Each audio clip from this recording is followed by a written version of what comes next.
오늘 예배 함께한 여러분들을 주님의 이름으로 축복합니다. 우리 옆에 분과 인사하실까요? 주님의 이름으로 축복합니다. 네. 오늘 또 하나님께서 주시는 말씀이 여러분들의 삶에 힘이 되고 위로가 되기를 주의 이름으로 축복합니다. 우리 지난주의 말씀을 기억하십니까? 그리스도인은 목적이 분명한 사람이다라고 여러분들에게 말씀을 드렸습니다. 우리가 무엇을 하는가가 중요하지 않습니다. 내가 어떤 일을 하는가, 이것은 전혀 중요한 일이 아니라는 거죠. 우리가 청소하는 일을 할 수도 있고 가정주부로 살아갈 수도 있고 좀 더 좋은 직업을 가지고 돈을 많이 버는 일들을 할 수가 있습니다. 존경받는 일들을 할 수도 있고 그렇지 못한 일들을 할 수도 있습니다. 그러나 중요한 것은 우리가 무슨 일을 하는가 보다 하나님께서 우리에게 이야기하시는 것은 왜 그 일들을 하느냐가 중요하다라는 거죠. 내가 왜 이 일들을 해야 되는가, 내가 이 일들을 함으로 말미암아 하나님의 일들을 하기 위해 내가 이 일들을 감당한다. 내가 하고 있는 이 일들 속에 하나님의 영광을 드러내기 위해서 이 일을 하는 사람, 바로 그것이 그리스도인이 되어야 될 줄로 믿습니다. 우리가 왜 그리스도인으로 살아가야 되는가? 내가 왜 가정 속에서 가정주부로 있나? 내가 왜 학생으로 살아가나? 내가 왜 이런 직업 속에 있어야 되나? 우리가 이것들을 생각할 수 있는 자들이 되어야 된다는 겁니다.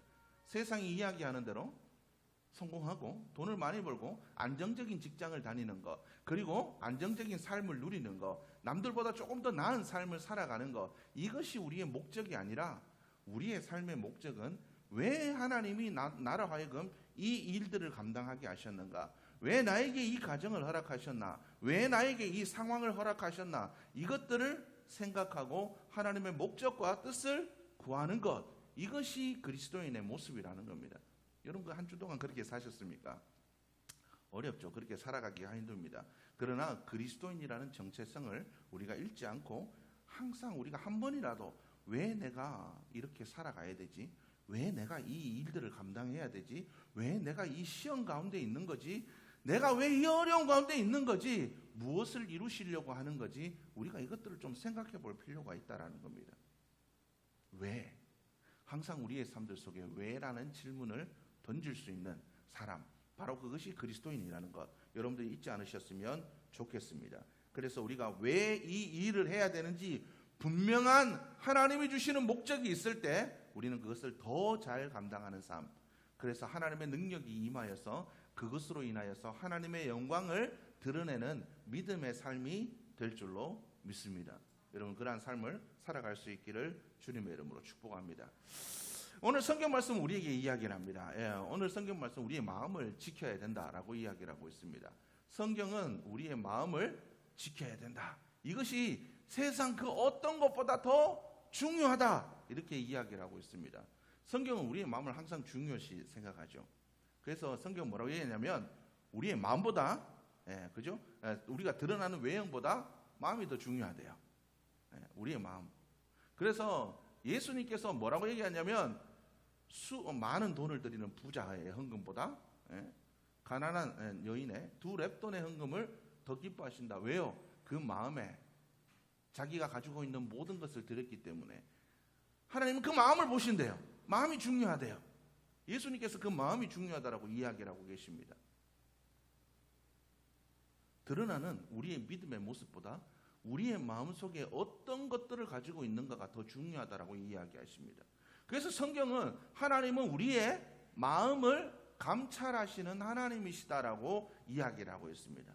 하나님은 우리가 하는 일들보다 어떤 동기를 가지고 일하느냐가 더 중요하시대요. 그래서 하나님은 우리의 마음을 보신대요. 우리가 어떤 마음? 성경에 보면 하나님께서 가인의 제사는 받으시고 아벨의 제사는 받지 않으셨습니다. 왜 안 받으셨을까요? 똑같은, 그죠? 첫 곡식과 첫 새끼들. 하나님께서 이야기하시는 것들을 바르게 드렸지만 왜 하나님께서 가인의 제사는 받지 않으셨을까요? 마음의 문제라는 겁니다. 마음의 문제. 하나님을 진정으로 신뢰하고 믿는 마음으로 드리는, 하나님께 기뻐하는 마음으로 바르게 드리는 것인가 아닌가가 중요하다라는 겁니다. 여러분 이 시간은 여러분 어떤 마음으로 오셨습니까? 이 시간 드려지는 예배가 여러분들에게 어떤 의미입니까? 왜 오셨습니까? 교회 사람도 없는데 나라도 빨리 가서 자리 좀 채워야지. 그런 마음으로 오셨습니까? 여러분 어떤 마음으로 오셨습니까? 힘들어 죽겠는데 하나님 주신 위로라도 있어야 되지. 여러분 어떤 마음으로 오셨습니까? 이 시간 우리의 마음을 좀 돌아볼 수 있는 자들이 되어야 될 줄로 믿습니다. 그리스도인은 마음을 지켜야 됩니다. 예수님께서 말씀의 그 비유를 하실 때 예수님께서 말씀은 어떻게 우리의 마음밭이 중요하다고 이야기하고 있습니다. 우리의 마음밭이 돌짝밭이나 길가나 그죠? 이 가시덤불이 되면 우리의 마음속에서 절대로 하나님의 말씀이 열매를 맺을 수가 없다라고 이야기를 하고 있습니다. 우리의 마음밭이 좋은 마음밭이 되어야 30배, 60배, 100배의 결실을 맺을 수가 있다. 여러분 열매를 맺는 그 기쁨이 있습니다. 그죠? 저희 집 앞에 조그만 이게 텃밭이 하나 있어요. 거기에 상추를 이렇게 심어놨습니다. 처음에는 요만한 거, 그죠? 뭐라 그러죠? 이거 종자도 모종, 모종을 요만한 거 심어. 이거 뭐 키워가지고 뭐 별게 있겠나? 그런데도 불구하고 줬으니까 어쩔 수 없이 심었어요. 심어야 되는데 그냥 대충 심으면 안 되니까 옆에 있는 잡초들을 다 제거하고 밭을 다 뒤집어 엎어가지고 흙을 좀 이렇게 부드럽게 갈아가지고 거기다 이렇게 심어놨습니다. 매일 저녁에 물을 주고 조금 있으니까 자라고 조금 있으니 자라고 어느 순간 보니까 이만큼 자랐더라고요. 지난번에 그래 우리 수육할 때 그 상추를 뜯어서 먹었습니다. 얼마나 마음이 풍성하든지 기쁩니다. 하물며 그런 작은 상추가 자라는 것도 마음에 기쁨을 주는데 하나님이 주시는 그 말씀의 열매가 맺히면 그것이 우리의 삶에 얼마나 큰 기쁨이 되겠습니까?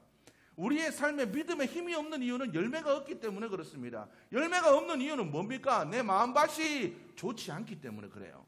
내 마음밭이 좋으면 하나님의 말씀은 열매를 맺을 수밖에 없습니다. 왜요? 하나님은 때를 따라 이른 비와 늦은 비의 은혜를 반드시 부어주시는 하나님이시기 때문에 우리의 마음만 준비되면 하나님의 말씀이 떨어지면 반드시 열매 맺게 되어 있습니다. 때를 따라 열매 맺게 되어 있다라는 거예요. 그래서 하나님은 우리에게 얘기합니다. 너희의 마음을 지키는 게 중요하다. 우리의 마음을 지켜야 됩니다. 우리의 마음밭이 좋은 마음밭이 될 수 있도록 우리의 마음이 하나님을 향한 선한 동기를 가질 수 있도록 우리의 마음을 지켜야 된답니다. 왜요? 생명의 근원이 여기서 난대요. 우리의 생명의 근원이. 왜 생명의 근원이 여기서 난다 그럴까요? 예전에 요즘 제가 이제 장경도 목사님 이제 세미나를 하는데 제가 거기 다니고 있습니다. 목사님이 마음이 상한 마음이 굉장히 좋지 않대요. 마음이 상해서 사람들이 죄를 짓는데요. 들어보니까 맞더라고요. 가인이 왜 동생 에서를 죽였을까요? 마음이 상해서 그렇습니다. 마음이 상하니까 그 동생이 미워 보이기 시작하는 겁니다. 나의 재물은 받지 않고 동생의 재물을 받으니까 동생이 그랬잖아요.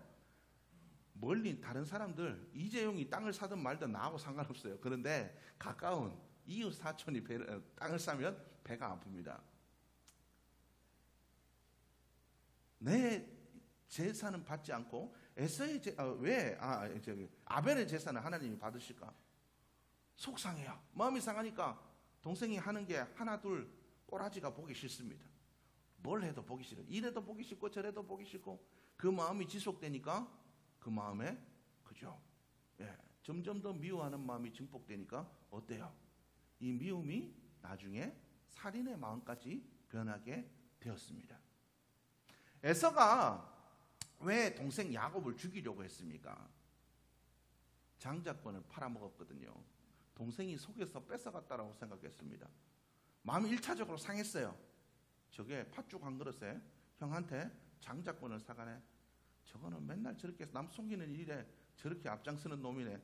마음이 한번 상했어요. 2차로 뭐에 상했습니까?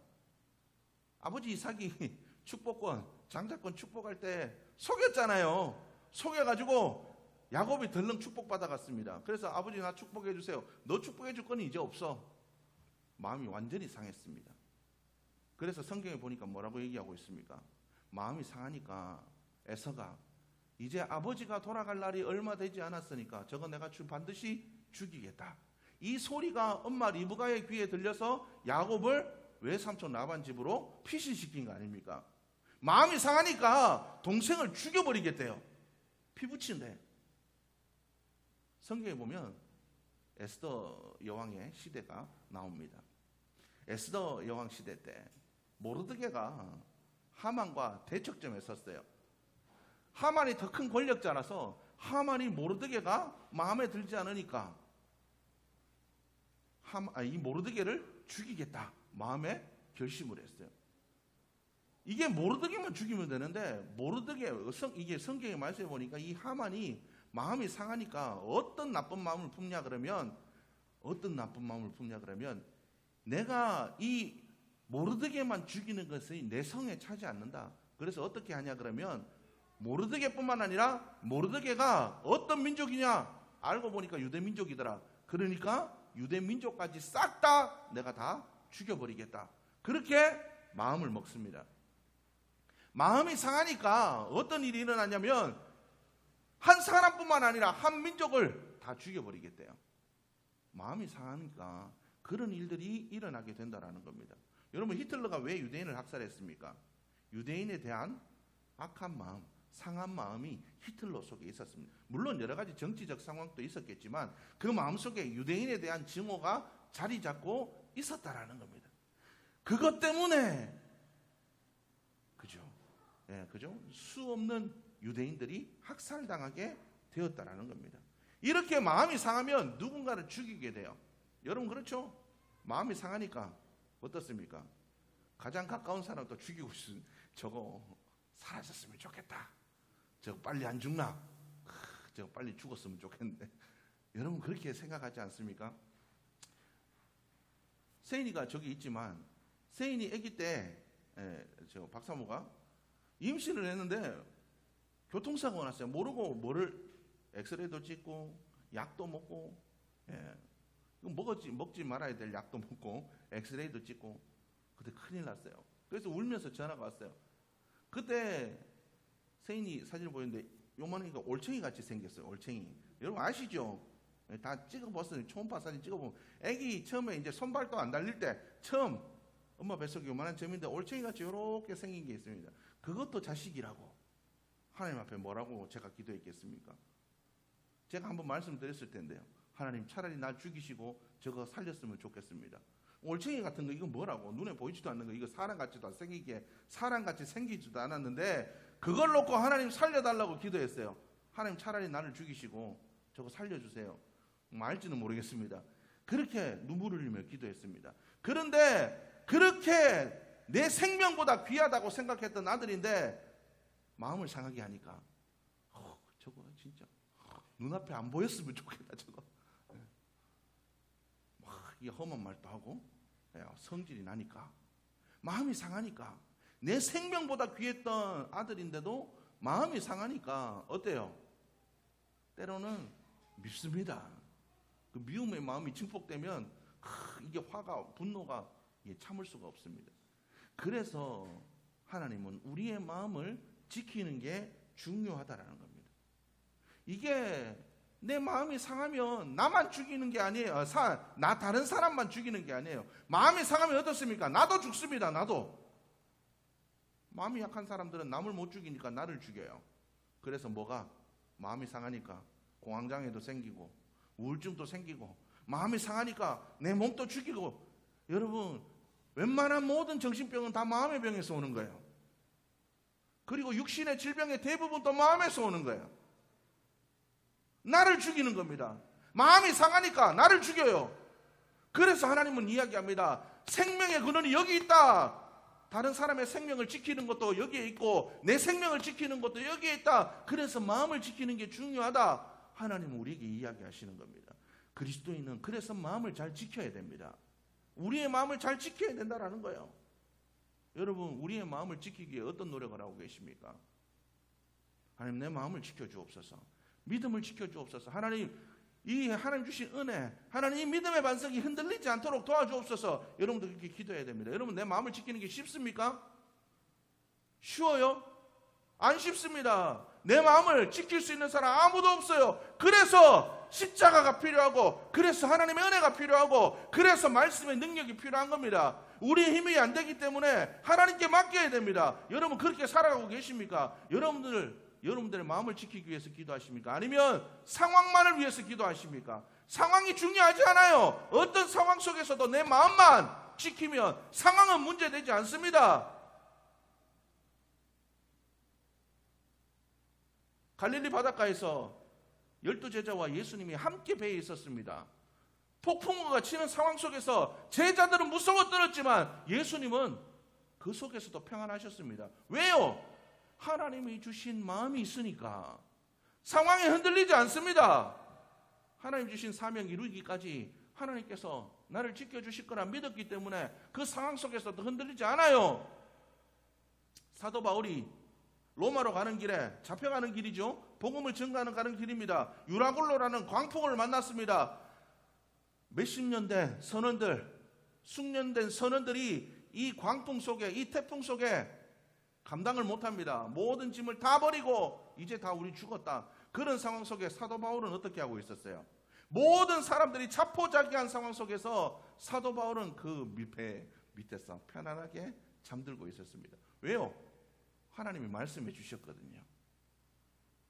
너 로마에서 내 복음을 내가 너에게 준 그 말 전해야 된다. 하나님이 로마까지 가게 하실 거라고 얘기했으니까 이거 아무 문제가 아니다. 여러분 하나님의 약속을 믿고 우리의 마음을 지키면 폭풍우가 치는 세상의 그런 상황 속에서도 우리는 흔들리지 않을 수가 있다라는 겁니다. 마음을 지켜야 돼요. 마음을 지키는 게 중요합니다. 여러분 어떻습니까? 조그만 문제 속에서도 마음이 흔들리죠.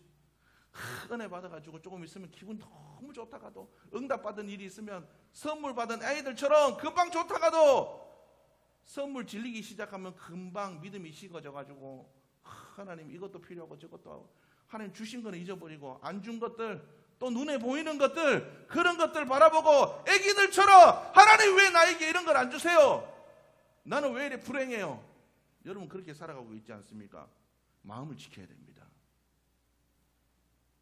사도 바울처럼 내가 가난하나 부하나 병드나 병들지 않으나 어떤 상황 속에서도 자족할 수 있는 그 마음을 달라고 기도해야 됩니다. 그리스도인은 마음을 지키는 사람입니다.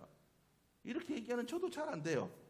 그러니까 얘기하잖아요. 세인이한테도 화내고 어제도 집에서 보락보락 화를 내고 어제도 집에서 막 화를 엄청 냈거든요. 별거 아닙니다. 왜 화를 냈겠어요? 마음이 상하니까요. 마음이 상해서 그랬습니다. 왜 마음이 상했을까요? 말을 하면 좀 들어줘야 되는데 안 들어주니까 말을 하면 이제 좀 제대로 듣고 이렇게 해야 되는데 이게 한 번, 두 번이 안 되니까 그래도 마음을 지켜야 되겠죠. 그래도 마음을 지키는 게 맞습니다. 그래도 마음을 지키는 게 저기 고개 끄덕끄덕거리고 있습니다. 어떤 분이 고개를 마음을 지키는 게 맞습니다. 마음을 지켜야 되겠죠. 제가 마음을 지켜야 돼요. 상황이 문제가 아니라 제 마음을 지켜야 됩니다. 그래야 화를 안 내서. 왜냐하면 그런 일은 수없이 앞으로도 벌어질 거거든요. 내 마음에 들지 않는 상황, 내 마음을 상하게 하는 상황, 이런 거는 앞으로도 수없이 이어질 겁니다. 여러분, 세상은 악합니다. 이곳은 천국이 아니에요. 우리가 이 악한 세상 속에서 천국을 살아가려면 어떻게 해야 됩니까? 내 마음을 지키면 됩니다. 내 마음을 지키면 세상도 흔들리는 세상, 풍파치는 세상도 평안한 곳이 될 수 있습니다. 그것도 천국이 될 수 있습니다. 여러분, 우리의 마음을 지킬 수 있도록 기도하실 길을 주님의 이름으로 축복합니다. 상한 마음이 있을 때 기도하십시오. 이사야서 61장은 우리에게 얘기합니다. 주 여호와의 영이 내게 내리셨으니 이는 여호와께서 내게 기름을 부으사 가난한 자에게 아름다운 소식을 전하게 하려 하심이라. 나를 보내사 마음이 상한 자를 고치며 포로된 자에게 자유를, 갇힌 자에게 노임을 선포하며 여호와의 은혜의 해와 우리 하나님의 보복의 날을 선포하여 모든 슬픈 자를 위로하되 무릇 시온에서 슬퍼하는 자에게 화관을 주어 그 죄를 대신하여 기쁨의 기름으로 그 슬픔을 대신하여 찬송의 옷으로 그 근심을 대신하시고 그들이 나의 의의 나무 곧 여호와께서 심으신 그 영광을 나타낼 자라 일컬음을 받게 하려 하심이라. 하나님의 우리의 마음을, 상한 마음을 치유하신대요. 슬펐던, 슬픔으로 상했던 마음들 하나님께서 위로해 주신대요. 하나님께서 우리에게 기쁨으로 회복시켜 주신대요. 하나님께서 위로하시고 기쁨으로 다해 주시고 찬송으로 우리를 바꿔주신대요. 우리의 삶을 찬송하는 삶으로 바꿔주신대요. 그래서 갇혀있던 우리의 마음들, 이 모든 마음들을 자유롭게 만들어 주신대요. 이 하나님께 기도할 수 있기를 주의 이름으로 축복합니다. 다니엘 기도회를 보면 수없이 많은 사람들의 이야기가 나오죠. 그 마음이 상했던 사람들의 이야기. 이수영 가수 얘기 아시죠? 자살하려고. 왜요? 친척의 그 배신. 어렸을 때부터 수없이 많은 그 아픔과 고통 속에 마지막에 친척의 그 결정타로 말미암아 그 마음의 상함이 어쩔 수 없어가지고 23층에서 뛰어내리려는 거 동생이 잡아주었고, 그 우울증과 공황장애로 힘들어 죽고 싶은 그 마음을 하나님이 그 마음을 만져주셨을 때, 그 상한 마음을 하나님께서 고쳐주셨을 때 그의 삶이 회복되었다라고 이야기를 하고 있습니다. 김혜랑 집사, 하나님 왜 나의 아이에게 이런 일이 있습니까? 간질, 그죠? 다른 아이들은 며칠에 한 번씩, 몇 달에 한 번씩 이렇게 발병하는 건데 이 아이는 어떻습니까? 이 뇌전증 5분에 한 번, 10분에 한 번 수없이 발작하는, 하루에도 수십 번씩 발작하는 이 아이, 하나님 왜 나에게 이런 일이? 분노로 가득했던 그 마음, 세상을 향한 분노, 하나님을 향해 가득했던 그 분노의 마음이 무엇으로 치유되었습니까? 하나님이 주시는 그 은혜로 치유되었을 때 그 마음뿐만 아니라 아이도 치유되었습니다. 지선 전도사님 아시죠? 은찬이가 그죠? 젓가락으로 콘센트 찍어서 온몸에 화상을 입고 손가락이 다 붙어버리고 손가락 마디마디가 다 터져버렸을 때 이 아이가 잘못되면 어떡하나? 두려운 마음, 두렵고 염려와 걱정과 근심으로 가득했던 그 마음이 하나님이 주시는 그 마음, 얘야 이 세상은 소풍과 같은 삶이야, 하나님 주신 그 마음으로 위로받았을 때, 아 그래, 소풍과 같은 삶, 매일 주어진 이 삶에 최선을 다하며 즐기며 살아가야지. 하나님이 주시는 위로가 있을 때, 그 상한 마음이 치유되었을 때 이들은 어떻습니까? 하나님의 살아계심을 증거하는 삶으로 바뀌게 되었다는 거예요. 이러한 삶을 살아갈 수 있도록 여러분 기도하시기 바랍니다. 하나님 나의 상한 마음을 치유하여 주옵소서. 내 마음을 지켜주옵소서. 하나님 내 마음이 죄의 소원으로 말미암아 죄 짓는 삶이 되지 않게 하여 주옵소서. 죄의 소원은 내 속에 있지만 다스릴 수 있도록 주님 도와주옵소서. 여러분들 기도하며 나아갈 수 있는 여러분들의 모습이 되기를 주님의 이름으로 축복합니다. 우리의 마음을 지켜야 돼요. 우리의 마음을 지키기 위해서 사람들은 항상 눈에 보이는 것에 마음을 빼앗기게 되어 있습니다. 그래서 하와도 선악과를 봤을 때 먹음직도 하고, 왜요? 먹음직하게 보이니까 그것을 따먹게 되지 않습니까? 왜 우리들이 죄 짓습니까? 눈에 보이는 것들이 좋아 보이니까요. 눈에 보이는 상황이 힘드니까요. 그러나 그리스도인은 눈에 보이는 것이 아니라 보이지 않는 것들을 바라보아야 되는 삶이 그리스도인입니다. 이걸 가능해 주게 하는 것, 눈에 보이지 않는 것들을 우리가 생각하고, 눈에 보이지 않는 천국, 여러분 보이는 것보다 항상 보이지 않는 게 더 중요해요.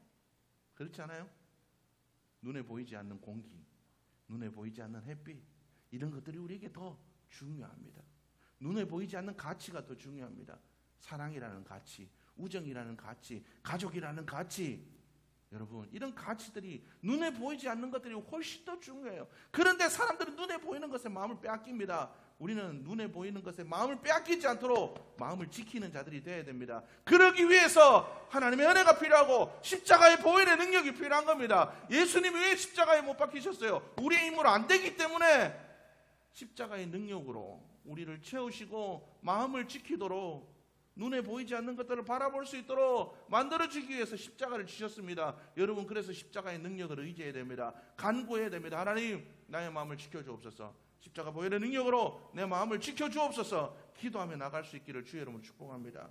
그래서 우리의 마음이 상하지 않도록, 우리의 마음을 지켜서 생명의 근원이 상하지 않도록 우리의 생명을 지키고 타인의 생명을 지킬 수 있는 여러분들의 모습이 되기를 주의 이름으로 축복합니다. 내 마음을 지킬 뿐만 아니라 이제는 내 마음을 지킬 뿐만 아니라 타인의 생명도 긍휼히 여길 수 있는 그 삶으로 변화되어 가시는 여러분들의 모습이 될 수 있기를 주님의 이름으로 축복합니다. 이번 한 주간 여러분 마음을 잘 지키십시오. 하나님 내 마음을 지켜주시옵소서. 여러분들의 마음의 약한 부분이 무엇입니까? 내 마음의 돌짝이 뭐예요? 내 마음에 가시덤불이 뭐예요? 여러분 그걸 놓고 기도하십시오. 하나님 내 마음의 이 돌짝, 하나님 내 마음의 이 가시덤불 사라지게 하여 주옵소서. 내 마음을 기경시켜 주옵소서. 부드러운 마음을 주옵소서. 말씀이 떨어질 때마다 열매 맺게 하여 주옵소서. 기도하며 나가는 이번 한 주간이 되시기를 주님의 이름으로 축복합니다.